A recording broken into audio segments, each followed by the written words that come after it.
அரசியல்ல இதெல்லாம் சாதாரணமாப்பா. இன்னைக்கு நிகழ்ச்சியில சிறப்பு திரைப்படம் அதிமுக பொதுக்குழு கூட்டம். நேர்களே, நாம் இன்னைக்கு பார்க்க போற திரைப்படம் டபிள்யூ ஸ்டாக்கிஸ் பெருமிடன் வழங்கும் அரசியல் சாமானியன். ஒற்றை தலைமையை உறுதி செய்யற விதமா கட்சியோட பொதுக்குழுவை கூட்டி தீர்மானங்களை நிறைவேற்றிய காட்சிகளோட ஒரு படத்தை எடுத்திருக்காரு இயக்குனர் கரைவேட்டி கந்தசாமி.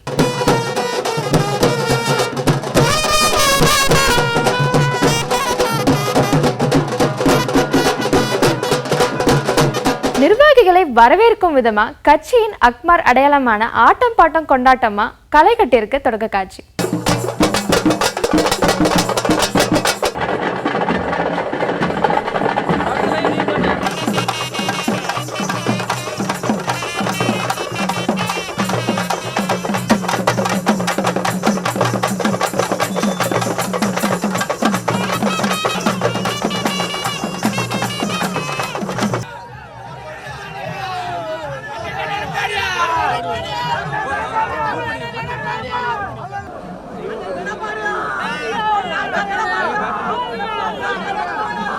தலைவன் நாயகன் என்ட்ரிக்கு முன்னாடி துணை நட்சத்திரங்கள் படையெடுப்பு நடக்க வித்தியாசமான வரவேற்பு களை கட்டுது. தமிழ்நாட்டில் ஒரு மிகப்பெரிய மாற்றம் வரணும்.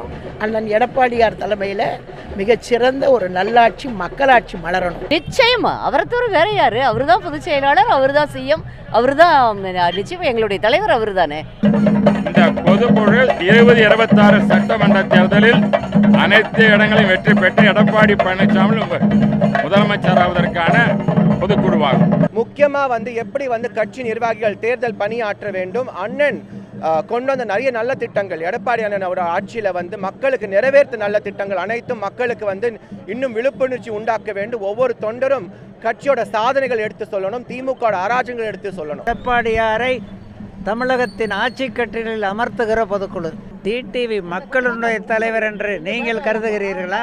ஏகோபித்த தலைவர் அதிமுகவுக்கு எடப்பாடியார் மட்டும்தான். பெரிய கட்சிங்க இது.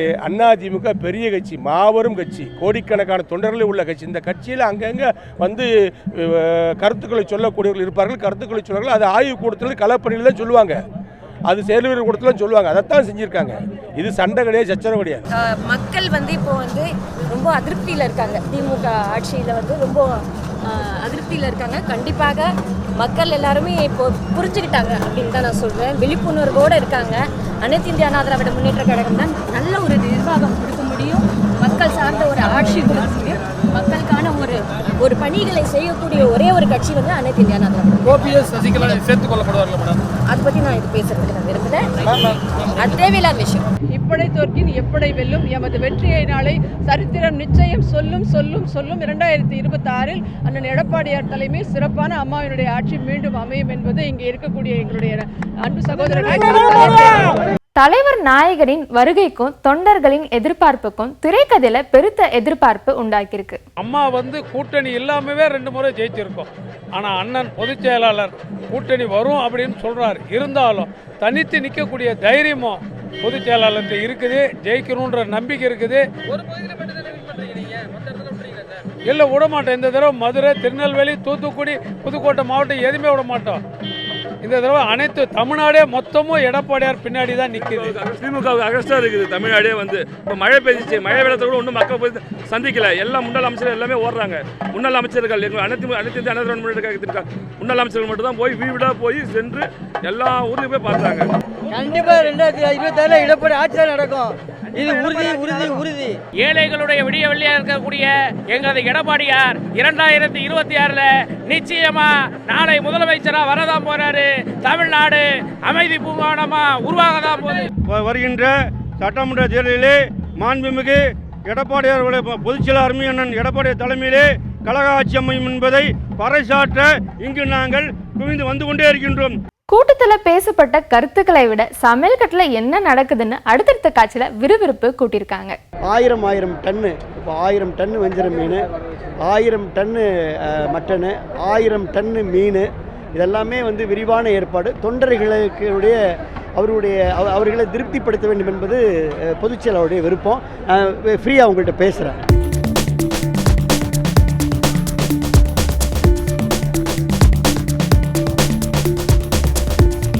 நாங்கள் ஒரு சமையல்காரங்க மட்டும் ஒரு 1000 பேர் இருக்கோம். அது போக சமைக்கிறது ஒரு 10,000 பேருக்கு. நல்லபடியாக போயிட்டுருக்கு சாப்பாடு. எப்போ சமைக்கிறீங்க? நேற்று ராத்திரிலேருந்து சமைச்சிட்ருக்கோம்.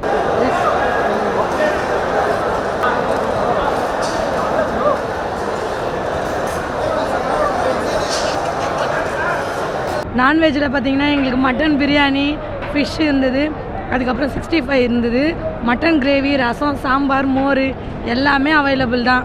நாங்கள் மார்னிங் வந்தது சிரமப்பட்டு வந்தோம், பட் ஆனால் ரொம்ப ஹாப்பியாக இருக்கும். சைவம் இருக்குது, அசைவம் இருக்குது, எல்லாத்துக்கும் ஏற்பாடு பண்ணி நல்ல முறையாக போட்டிருக்காங்க. நல்லா வந்தவங்களுக்கெல்லாம் அருமையான பிரியாணி விருந்து, நல்ல சாப்பாடு, அரிசி உணவு அனைவருக்கும் வழங்கிக்கிட்டு இருக்காங்க.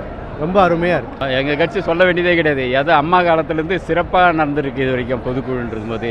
அதாவது தொண்டர் உட்பட அடிமட்ட தொண்டன் உட்பட எல்லாமே சந்தோஷமாக அமையக்கூடிய ஒரு விழாவாக தான் கருத்து வந்தது. இது வரையிலும் இந்த மாதிரி ஒரு பொதுக்குழு செயற்குழு நடந்தால் என்னன்னு தெரியாது.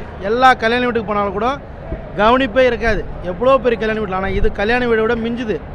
மீன் வேணுனாலும் எத்தனை பேர் சாப்பிட்றாங்க, சாப்பாடு எது வேணுமோ கேட்டு வைக்கிறாங்க.